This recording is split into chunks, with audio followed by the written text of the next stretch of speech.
Want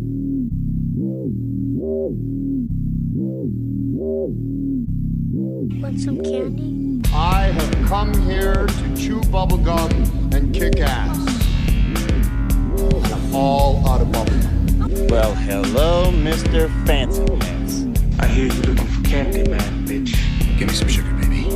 Like scary movies. Uh-huh. Want some candy?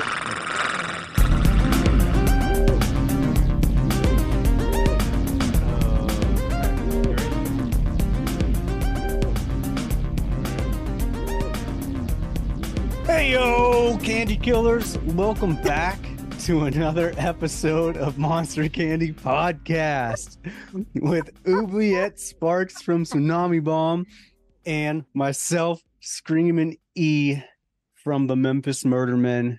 And today we are going to talk about the 2023 creature feature, The Last Voyage of the Demeter by Andre, I'm guessing it's Uverdahl.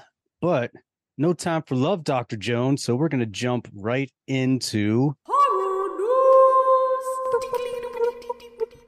We're just going to like, boop, boop, boop. We're going to skip over the Kermity Frog introduction that just happened. we can discuss it now. Well, it was funny because I was just watching the Electric Mayhem show. I hadn't yet, and I forgot about it after, because I heard it talks about Meet the Feebles and brings that into the universe, and then I just forgot about it. So it's actually really cute and really good so far, but it's just funny because I was just watching a Muppet-based thing, and you just started off with the hello again. Yep. Oh, yes. Kermit the Frog here. You do that really good. You know, see, there is some real news happening right now. There is some folks. real news. Did you know that? Yeah, just wait till I start singing Rainbow Connection.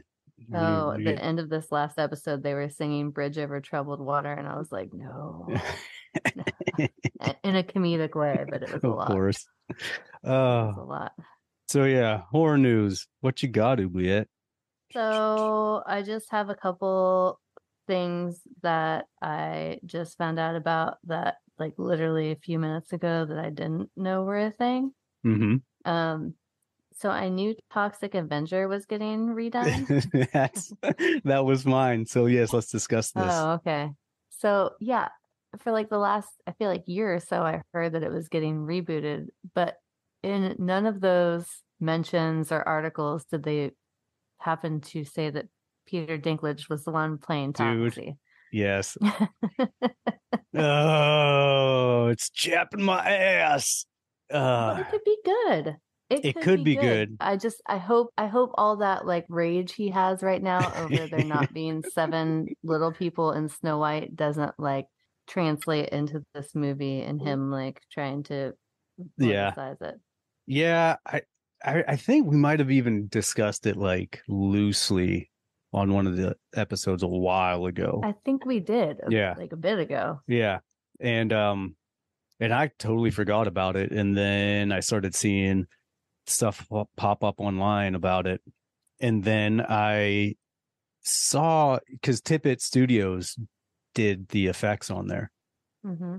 So, and that's what brought it back up, because Phil Tippett's Twitter, he shared something and was like, congratulations to the team for doing a great job on this. And I was like, oh shit.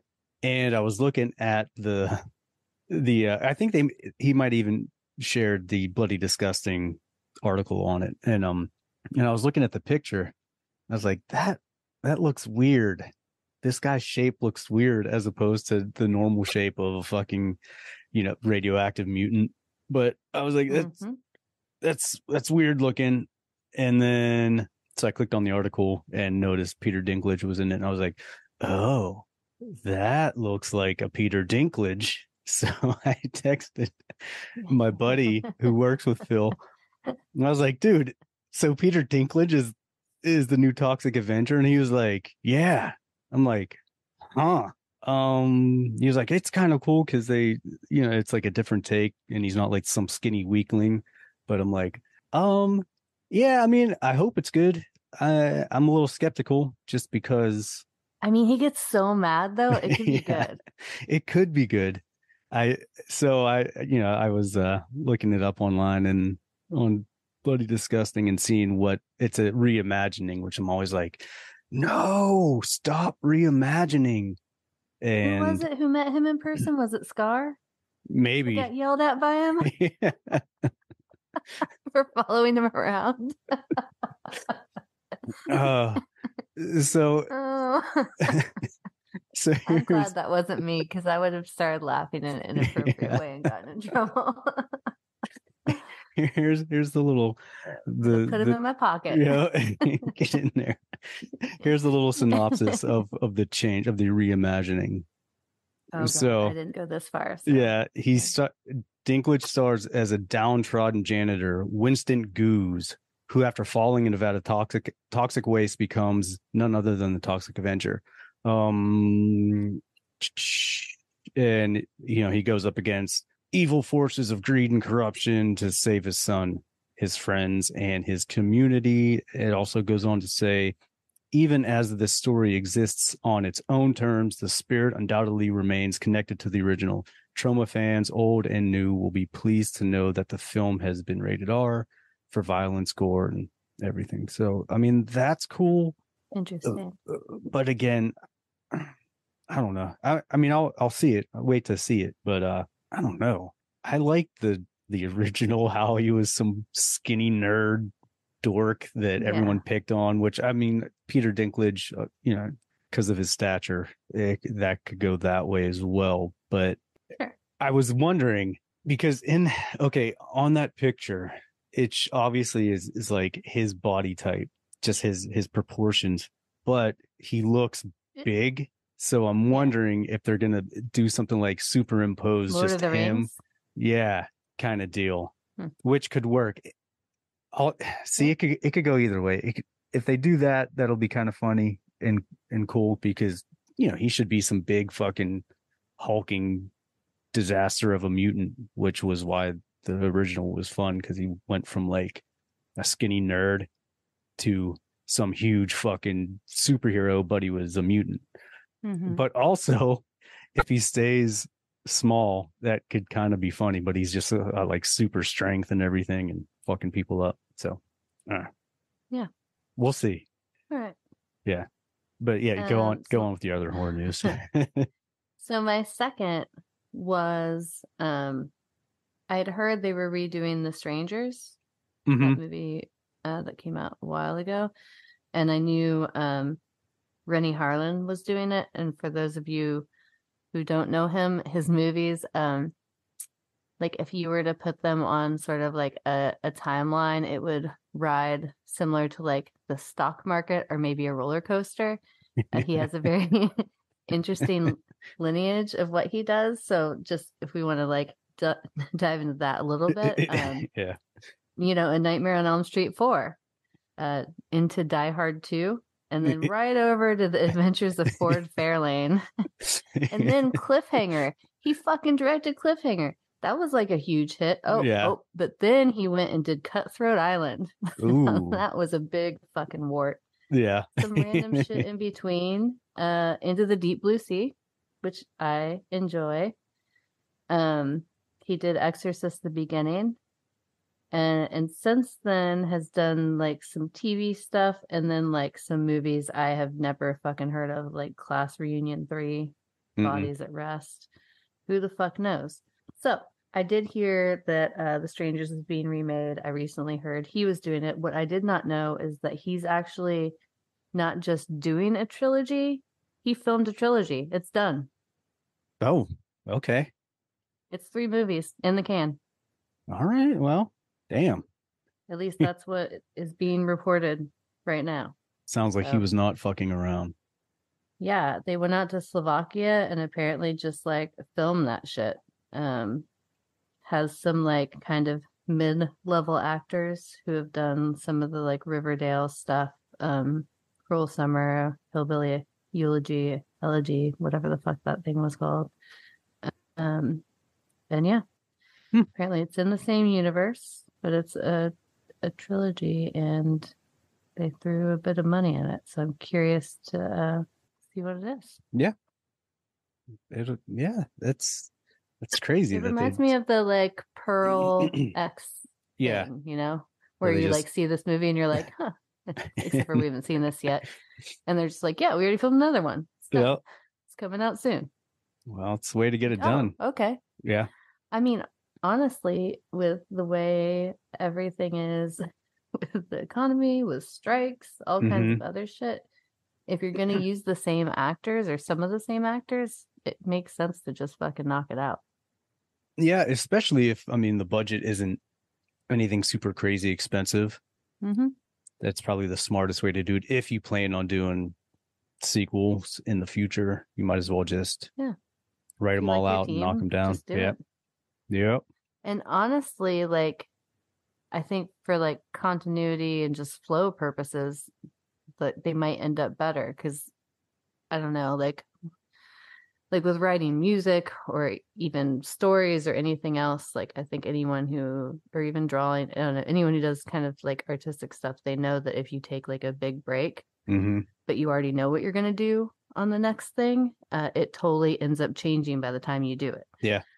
Like we wrote songs for the album we're doing next back when we did our last album, and they're like completely fucking different and everything's going a different way. So it seems like it's not a bad idea to just knock it out, and the story will probably make sense better, and you might catch plot holes and different things that you wouldn't have otherwise caught. Right. Yeah.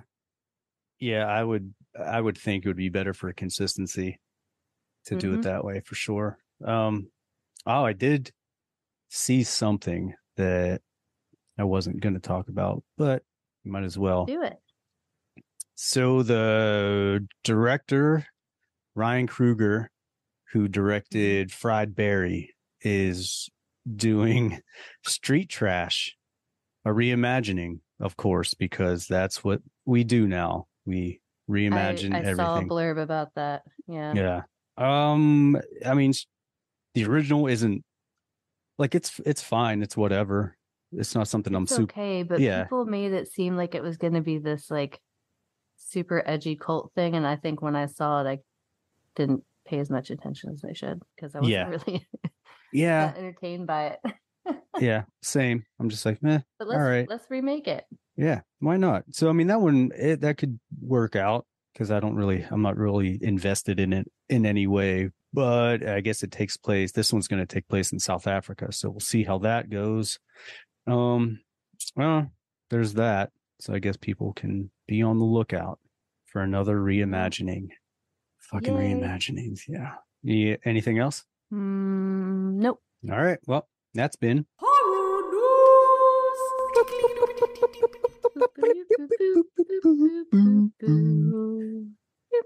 yeah.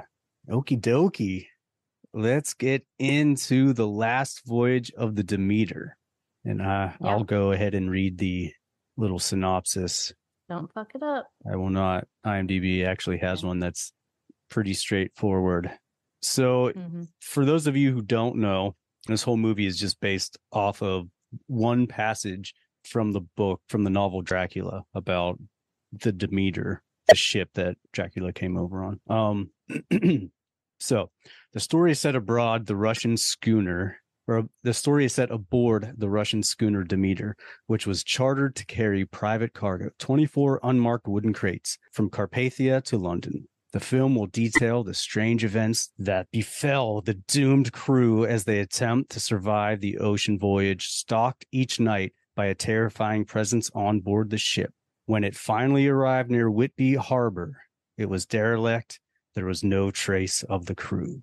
Kind of. It's basically what it was. I wouldn't call the ship derelict as it turned up in the movie. Not at all. But okay, what do we want to start off with? Liked or didn't liked about this movie? Liked. Okay. Like to talk about likes. All right. You want to go first? I'll let you go first. Ladies first. Ladies first. Sure. Ladies first. Queen Latifah, what's up? You're doing all the impressions. What's going on? Hey, man, I'm feeling nostalgic today. Yeah. Well, so that's what I liked. I like that this movie was nostalgic. I think that this movie, had it been in black and white, could have lived in the same universe as Werewolf by Night. I see, all the usual people who like more shocking torture porn or whatever shaky cam shit on the horror boards knocking this, talking about how it sucked, it wasn't scary, it was slow, whatever else. I mean, don't go into this looking for that. And I think because I didn't, I enjoyed it. Some of the criticism, people are like, oh, the kills are the same. And it's like, yes. So if you guys don't know, Dracula kills people by their neck. And that's what happens. In this story, I thought it was good in that way because Dracula was more in creature form, and they didn't try to humanize or characterize him like in the full story of Dracula. So it was good. You got to know the rest of the cast enough. But it was a more historical piece. It's more like an older horror story. Most people are not going to find this scary because we're not in the kind of society now that would find this sort of thing scary. And also, we know who Dracula is. So there's parts where you're going to be like, he can fly. This won't fucking work.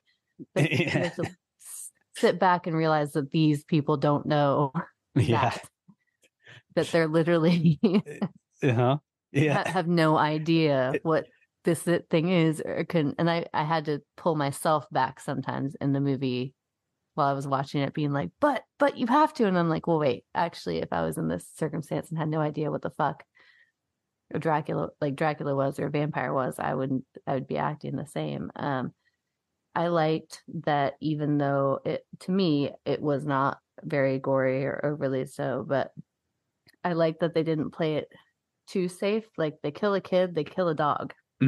Most movies now really kind of like won't do that. They'll make you think they're gonna do it. They like really make you think they're gonna do it, and then be like, nope, just kidding, they live. Like, this one was like, nope, we're gonna make you like them just enough, and then we're gonna fucking take them out. And I appreciated that. When the dog went, I was like, oh, Oubliette was probably like, man, fuck.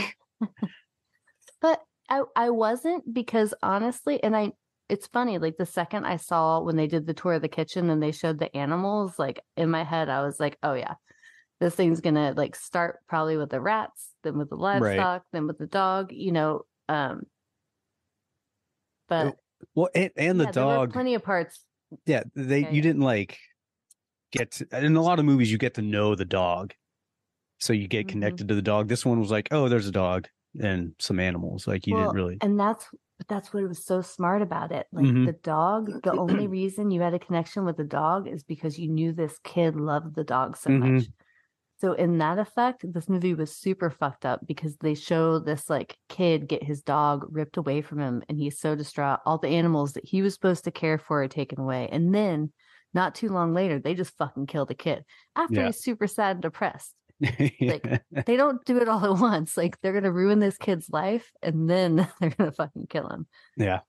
So if you set your mind to that sort of thing, and on a humanistic level, an emotional level, like I feel like reading this, people would be more affected than seeing it visually, because they want to poke holes in it, and they have so much historical knowledge of Dracula and vampires that they're like, oh, this seems like bullshit. But if you remove that, I think you will enjoy it a lot more, which is hard to do because we've grown up with these stories. So you have to kind of like turn off a part of your brain and think of it differently, I guess.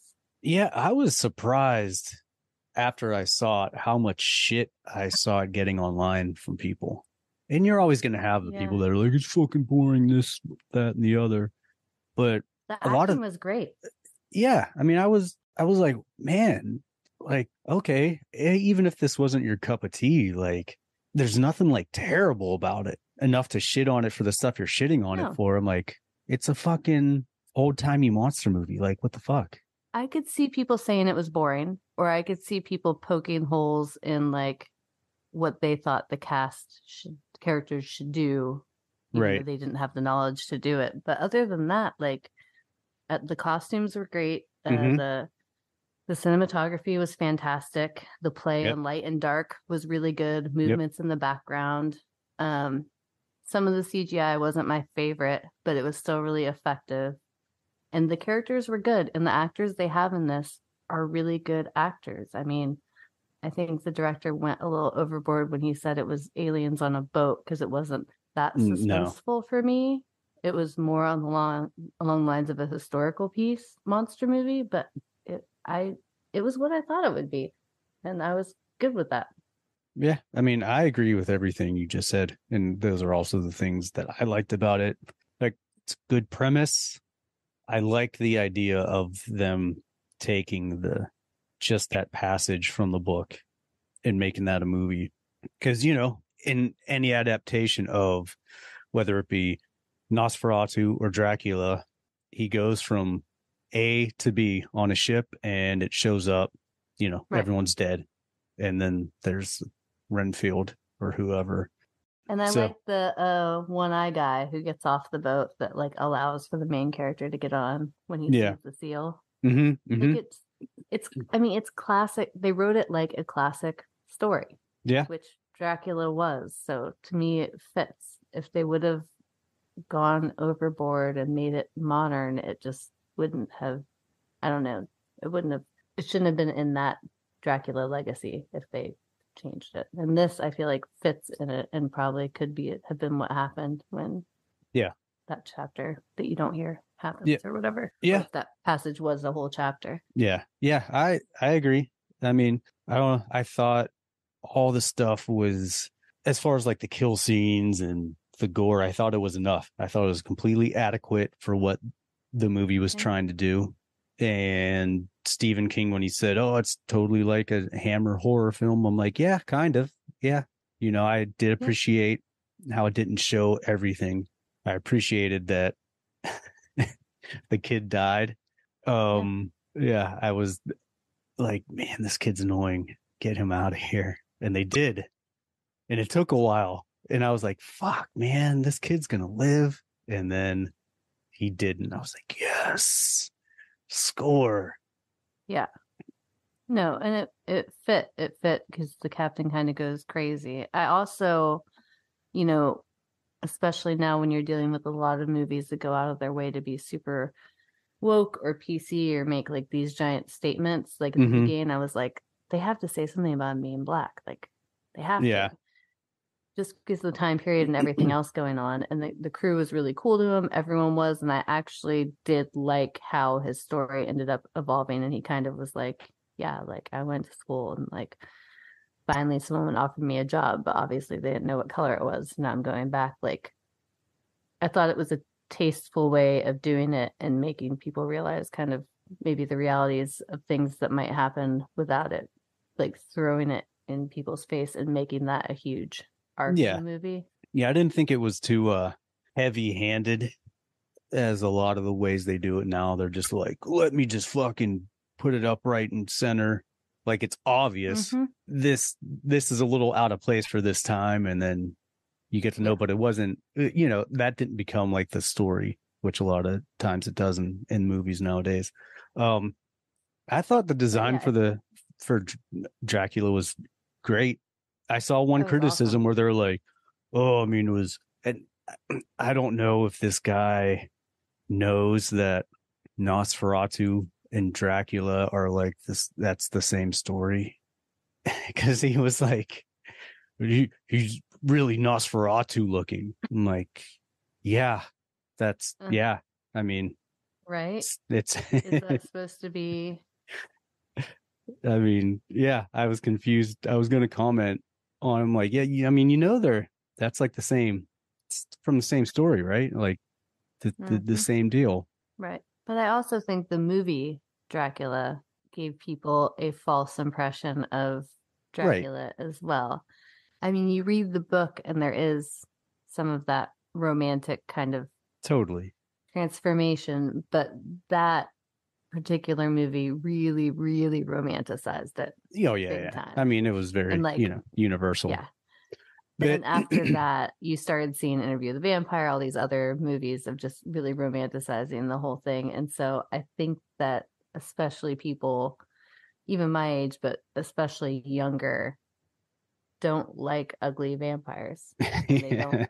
Well, no, they don't want they don't think of them as creatures. They don't, you know what I mean? It's like they want them shiny and glistening. Now, most of the time you see them. Yeah, I mean, like, you know, even comedy shows like What We Do in the Shadows, things like that. When you think of it, I think most people, if you were to say, what does a vampire look like? They'd be like a person but with teeth.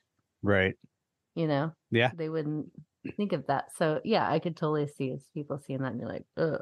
Well, that's not Dracula. Right. Well, I mean, who knows? It could just be some weird bot trying to stir up fucking arguments. But he looked older in his little profile picture. But maybe just not well read. Yeah, maybe, because I'm also like, okay, did you see Bram Stoker's Dracula? Because a good bit of that movie, he was very Nosferatu-y looking, especially when he was in the dirt in his little fucking box.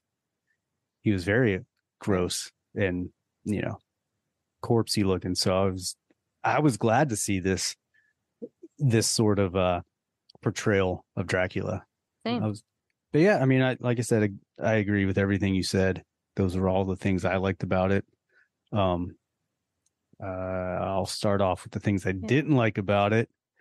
For me, as most movies do nowadays, or a lot of them do, and we just discussed on Meg 2, I thought there was a little too much story and it was too long. Like, this is a 2-hour long movie, and I'm like, oh, you could totally cut 30 minutes out of this movie and have it be an adequate type deal. The introduction of the doctor, that character, and then the chick, I mean, it wasn't terrible. I don't think it necessarily needed to happen.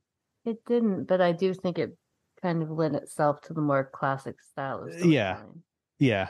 But again, that's just me. It was just too long. So I'm like, all right, if there's shit to cut out, that could have totally been cut out and just had the crew dealing with nightly terrors from the fucking, you know, from Dracula murking people every night, and they're like, what the fuck is going on? That's funny, because I felt the opposite. The night started getting redundant for me, and I was kind of like, all right, well, yeah, I need people to figure some shit out, and like, right needs to happen. Well, that's the thing. It's like that and I'm like, okay, this movie just keeps going, so if it's 30 minutes shorter, that's going to happen a lot quicker and you're just going to get through it. So I'm like, ugh. But yeah. I mean, that's like my biggest gripe. The near dark blood transfusion gimmick, I was like, really, this is what we're doing? I just thought that was dumb. The kid annoyed me, so I was glad he died. I got a couple of so when he's flying over the ocean, when he gets the cook, I'm like, I didn't think in vampire lore that was like a doable thing for vampires and or witches to be able to like fly over moving water necessarily, or at least something that vast. Bats can fly over moving water. No, yeah, I know. I'm just saying, like, I'm like, well, if he could have done that, he could have just flown to fucking London and not had to go on a boat. Which is, one of my gripes. You know, but then I'm like, well, I guess he needed maybe he can't be strong enough. Right. He needs his consecrated earth, or not consecrated, but his earthly dwellings to travel with him so he can sleep. That I wish they would have kind of explored. It's fine that it's all right that they had that chick, but I kind of wish they would have explored the other cargo to find, oh shit, these other ours are gonna be the same. You know what I mean? I'm like, that could have been, if you're gonna fill 2 hours up, I would have rather some more dealings with that. They're like, oh shit, what the fuck is this? Kill this thing because it's trying to eat me. And the weird, it's not affected by religious symbols. So I didn't necessarily kind of get that, because she's holding it, but I don't know. Usually you have to hold it in their face. Right. But they kept like kind of alluding to it, because the little kid, when he's hiding, he takes off his rosary and he's like holding it. I'm like, okay, and then nothing happens, and they keep bringing that up, but Right. it like wasn't a thing. I'm like, well, what the fuck is going on? I don't understand. And did you notice the continuity error? It depends which one. So Captain Elliot, after he gets burned, okay. I didn't. Right. So after the kid bursts into flames and grabs him and he gets burned and he's getting taken care of, he has all the burns are on the right side of his head. And then in the one scene where he's like, I think it's where he's saying he's holding the gun on Clemens, and then the girl comes in, it switches, it moves over to the left side, and the right side of his face is completely clean. So they completely redid his makeup on the wrong side one day? Yeah.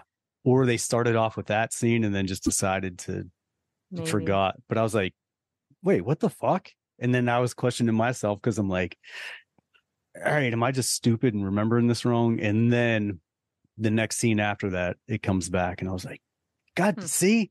It's when he was tied up to the fucking the thing. I'm like, oh, it's back. All right, I'm not fucking crazy. So, yeah. Interesting. Yeah. All right. So I have two main ones, and they basically play off of a lot of what you said. But so in the beginning, I was talking about how a lot of people gave this a hard time because they have historical knowledge of vampires and Dracula. So it's hard to not watch this and be like, what are you guys doing? Mm-hmm. But despite tricking my brain or trying to not be like that the whole movie, so him and the girl find the casket, right? You're just talking about. But they even say, we found out where it sleeps. So they know this thing sleeps during the day. Then that night there's an attack. There is 2 more entire days in the movie where they're just hanging out around the kitchen table talking about what they're going to do. And I'm like, but, and they don't tell the other crew, like, we found out where it sleeps and it's there now. Yeah. So I'm sorry, but that's fucking dumb. Like that scene, who the fuck, what test audiences and what people watch this that weren't like, wait a minute. Yeah. What the fuck? So that, then the other one, so like I said, they wouldn't know it flew. And then, so the scene where they have the people up in the crow's nest and they're like, oh shit, it can fly. And he's screaming, I'm in the nest, to like see that it's flying. Great. Shit goes down. That scene was fine. But now they know it can fly, but yet they still go through with the plan to attempt to sink the boat, even though they can see London. Like they can see London. They can see London enough that they're ready to float on a plank of wood to get to London. Yet they think sinking the boat is going to kill the flying creature. Right. Yeah. I have an issue with that. Now, if it had been flying and it had like landed and it had showed itself exhausted, like maybe to like show that it hadn't been eaten enough and that it needed to sustain more, and they were like, oh, this is the chance, it's weak and on the boat and we sink it. But no, this thing was like, I'm gonna fucking kill you all. It had super energy, it was ready, it was creeping around, it was moving way faster than anyone else, and this poor first mate that was about to be the captain, who didn't want to kill his boat, still goes down there and starts poking a hole. Then the boat doesn't even sink.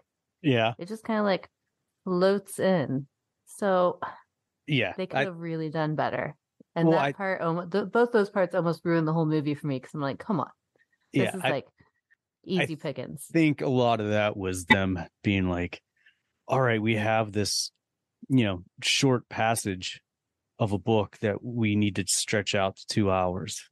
So let's just add some stuff. And I'm like, ugh. But I mean, why didn't they let the creature kill everybody except for 2 people, like float off on something, and then the boat like floats in with dead bodies? Yeah. What good did the knocking a hole in the bottom of the boat do at all? No. Yeah, that's one thing I was bummed about. That this doctor dude, this character, gets off the boat, and obviously, if you saw the end, it feels like it's setting up for like a sequel. Oh, I fucking am so glad they did not make him Van Helsing because I thought that's where they were going. Right. And I was like, oh, if they do it, I'm going to really hate this movie. Yeah.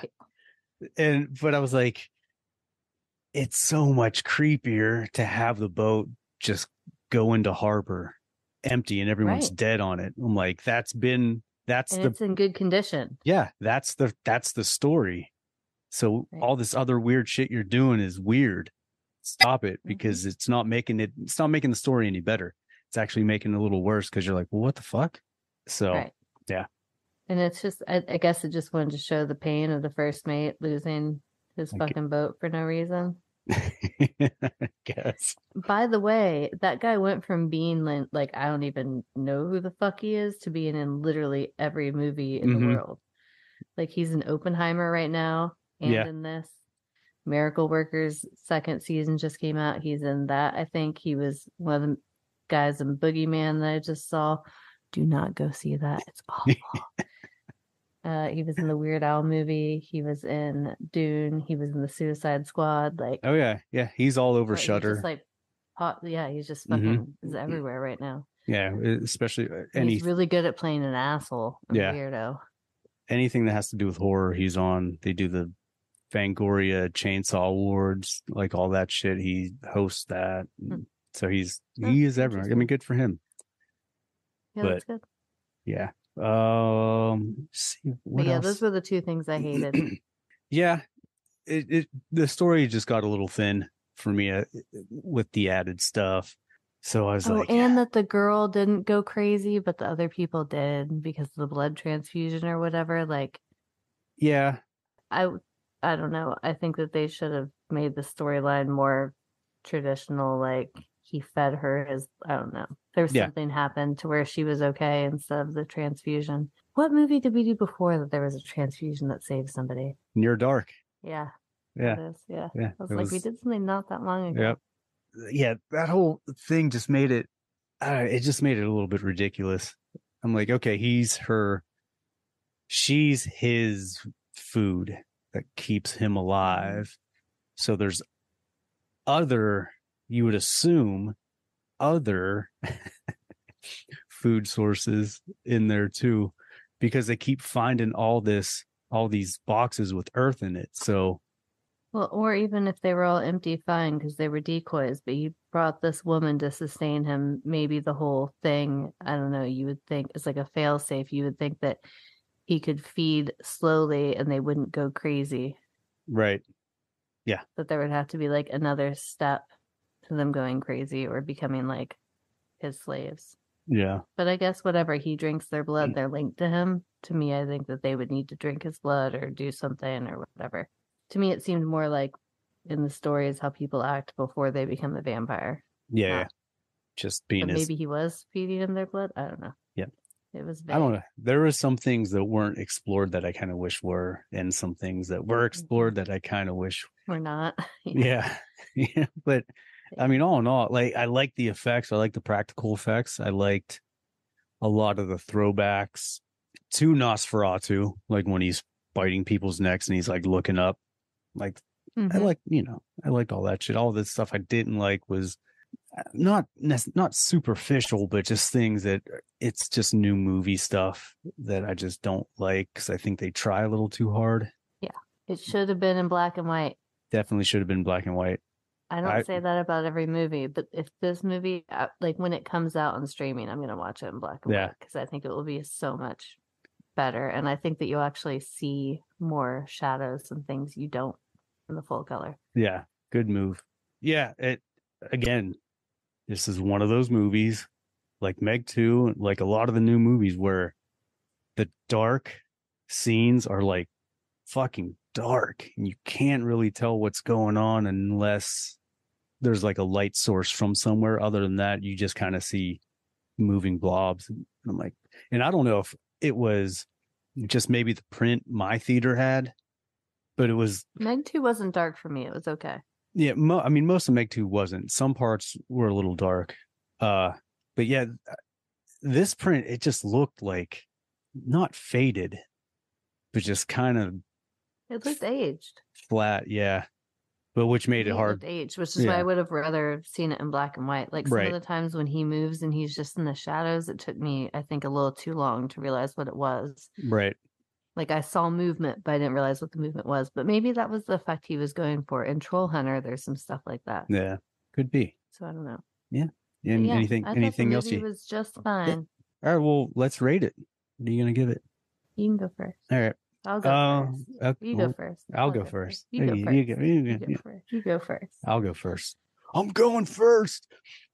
I'm gonna give it a 2.25 Nosferatu candy corns, only because it was just too long for me. Too long and too much story. If they could have condensed it more and just made it a little more focus on just the shit happening, the added story of like the doctor and then the girl and she's telling her story and then this little bit with the kid. I'm like, Jesus Christ, let's get back to the killing, because I liked it because it was set up and moved when it did move, like an old horror movie. And I was like, that's awesome. But you're adding more time to where it shouldn't be. And that happens with a lot of the old classic monster movies too. When they're too long, you're like, Jesus Christ, this is dragging a lot. Like, this didn't need to be in there. And you kind of lose interest a little bit, but then it would pull me back in with something cool happening, or it would show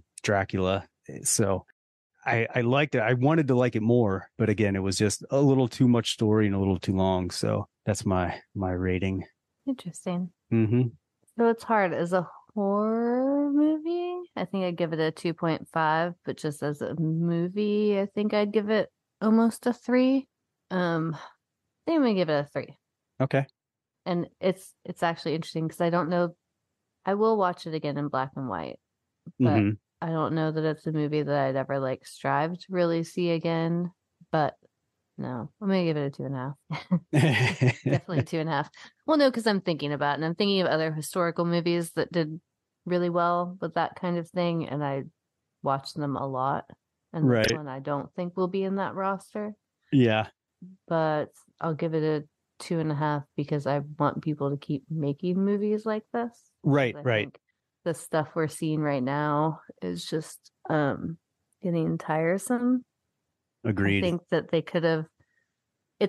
And as dumb as this sounds, I think that some silly things like old fashioned, like, I don't know, like sailor drinking songs over the table that turn into a fight or some other kind of things would have been more impactful than like some of the scenes of the main character and the girl, or some of the other stuff that didn't really character build and just seemed drawn out. Like even some of the doctor scenes were silly. Like I felt like it could have been more, not necessarily raucous, but more like, I don't know, there could have been more fun in it. Yeah. Like everything in it was dark and kind of solemn, which is fine. But even in some of the like darkest movies, you see like people trying to pull each other out of it and have fun or get their minds off of it. This one did that like a tiny bit, but not really enough to where it did fall flat a little bit. Yeah. That's funny you say that, because that's one of the things I liked about the original. Aliens. Yeah, that too. Or even any movies like that. Like there has to be camaraderie, and that didn't really happen. Yeah, like the Meg. Like I love that kind of thing where it was like there was heavy, totally. this heavy feeling, but then there was like this comic relief. Like Rainn Wilson did a great job doing that. Whereas which goes back to like the old Universal stuff where it's all about fucking like The Walking Dead and werewolves and vampires, but then there's always this like weird levity, this like camp, and you're like, that's fucking like it's out of place, but it's also not out of place and works with the movie. You need that relief though in these dark movies. Like even the part where they're all kind of around the dinner table and they're talking about how they'd have each other's backs and kind of like outing, the doctor and everything else. Like it would have been better if all of a sudden they were all like drinking and cheersing and like friends at the end of the night almost, and then all of a sudden, disaster strikes and he comes back and attacks them. But there wasn't that kind of there wasn't enough dynamic emotions for me, because there was not like happy, sad. It was just like dread. And I'm fine with a lot of dread, but there has to be like little something. Well, yeah, it seems like, now that I'm thinking about it, that kind of started to end at the end of the 70s into the early 80s, because movies like Jaws did that real well. Like you said, Alien, The Thing. Like Jaws is a great example of the drinking song, when they're all, hey, let's fucking compare scars. Yeah. And they're all getting, buddy, and then some shit goes down. It's like that break, that comedic break that you need for a suspenseful kind of scary movie. And like you said, I'm glad this movie exists. And I'm glad it was made, because I miss good creature features like this, and they don't really make them like this anymore, and they should, because I agree, like all this other shit is getting really, really fucking tired. I'm kind of over a lot of the stuff coming out. Get off my lawn. We're old fogies over here. But it's true, because it's true. It's just a different way they're making these movies, and it's like all those old movies still had story to them and still had a lot of story, but they were only 80 minutes long, 90 minutes long. So that story that they had to just keep going and moving it along to get through the movie, to get through the story. Whereas these ones like really want to drag it out. It's like they don't know how to subtly put camp in there. It's either they put way too much and it seems corny, or not enough and it's too serious.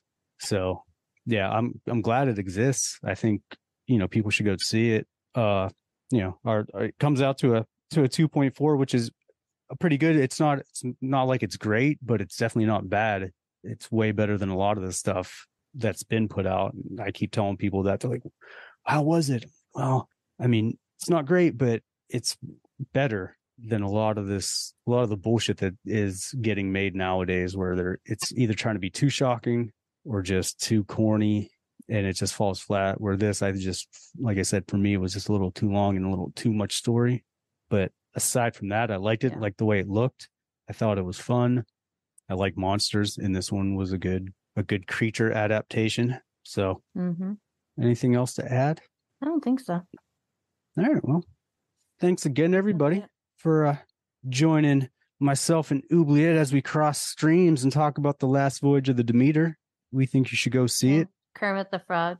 Hey. Yeah, I don't know. Fucking keep an eye out for the next episode of Monster Candy Podcast, because Oubliette is going to be rocking and rolling on some shows coming up soon. So, oh yeah, yeah, he will. Well, hello, everybody. We'll see you next time. I hear you looking for candy, man, bitch. Give me some sugar, baby. Like scary movies. Want some candy?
right square in the eye and he says, "Get away from her, you bitch!"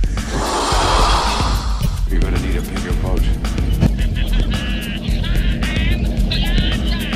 Your move, creep. Listen to them. Children of the night.